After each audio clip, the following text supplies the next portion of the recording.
गणतंत्र दिवस की इस पावन बेला पर हम सभी यहाँ पर उपस्थित हुए हैं और इसके उपलक्ष्य में मैं आप सभी को कुछ गणतंत्र दिवस के बारे में बताना चाहूँगा कि गणतंत्र दिवस हम लोग मनाते क्यों हैं, और अंत में ये बताना चाहूँगा कि आप सभी गणतंत्र दिवस के दिन क्या क्या संकल्प लें कि जिससे आप लोग अपने जीवन में आगे बढ़ें।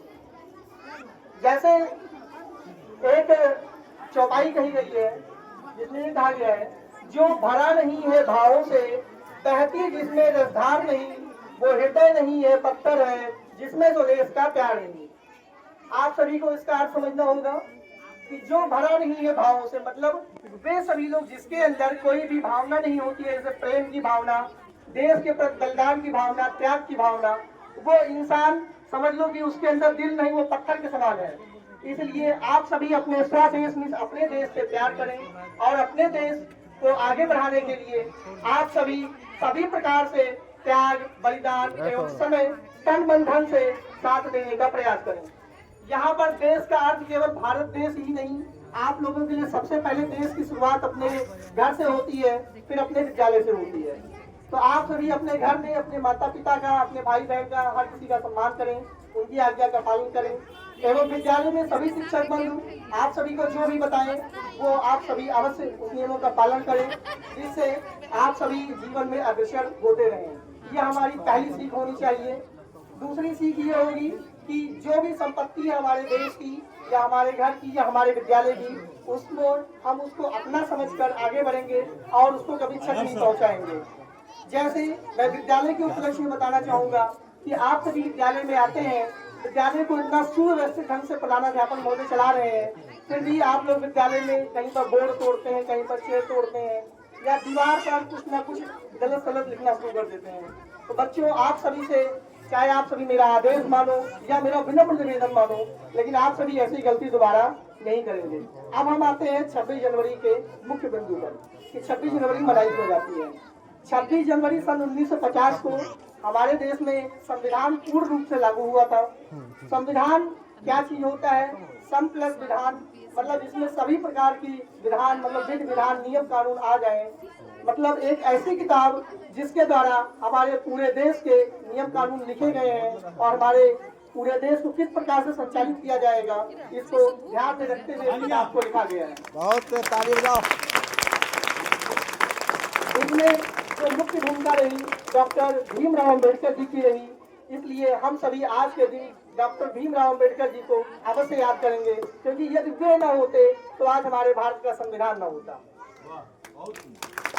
26 जनवरी जो हम लोग मनाना शुरू किए हैं 1950 से, आज 26 जनवरी कौन से नंबर की है, क्या आप में से किसी को पता है बच्चों? नहीं। आज हम लोग 26 जनवरी की 76वीं वर्षगांठ मना रहे हैं। मतलब हमारे देश का संविधान लागू हुए 75 साल पूरा हो चुका है और आज 76वां साल शुरू हो गया है। तो 26 जनवरी 1950 जो हम लोगों ने माना एक्ट थी, क्या इसी दिन संविधान बनकर तैयार हुआ था? जी नहीं, संविधान बन के हमारा तैयार हो गया था 26 नवंबर 1949 ईस्वी को, जिसको बनने में 2 वर्ष 11 महीने और 18 दिन लगे थे। लेकिन 26 जनवरी का दिन क्यों तय किया गया? क्योंकि 26 जनवरी सन 1930 को ही हमारे कुछ स्वतंत्रता सेनानियों ने अपने भारत देश को एक प्रकार से स्वतंत्र घोषित कर दिया था और कहा था कि हमारे देश में अब हमारा खुद का नियम कानून चलेगा। परंतु दुर्भाग्यवश उस समय ऐसा ना हो पाया। लेकिन 15 अगस्त सन 1947 जब आया तो हमारा देश अंग्रेजों से आजाद हो गया और 26 जनवरी 1950 तक आते आते हमारे देश गणतंत्र हो गया। गणतंत्र के लिए इंग्लिश में वर्ड दिया गया है रिपब्लिक। तो इसका मतलब होता क्या है? उसके लिए भी एक वर्ड आता है सोवरेनिटी। सोवरेनिटी मीन्स होता है राइट टू सेल्फ गवर्नेंस। मतलब हमारी यहाँ पे हमारी सरकार होगी, उसमें किसी और देश के लोग हस्तक्षेप नहीं करेंगे। हमारा देश अनेकता के लिए जाना जाता है, अनेकता में एकता, क्योंकि यहाँ पर विविध प्रकार के लोग पाए जाते हैं। मतलब लोगों का रंग रूप अलग है, वेशभूषा अलग है। इसीलिए एक कविता लिखी गई है, भिन्न देश का प्यारा झंडा ऊंचा सदा रहेगा। इसको हम लोग गाते हुए अपने देश को एकत्रित करने का प्रयास करते हैं। और इसीलिए और भी कहा गया है, हिंद देश के निवासी सभी जन एक है, रंग रूप वेशभूषा चाहे अनेक है।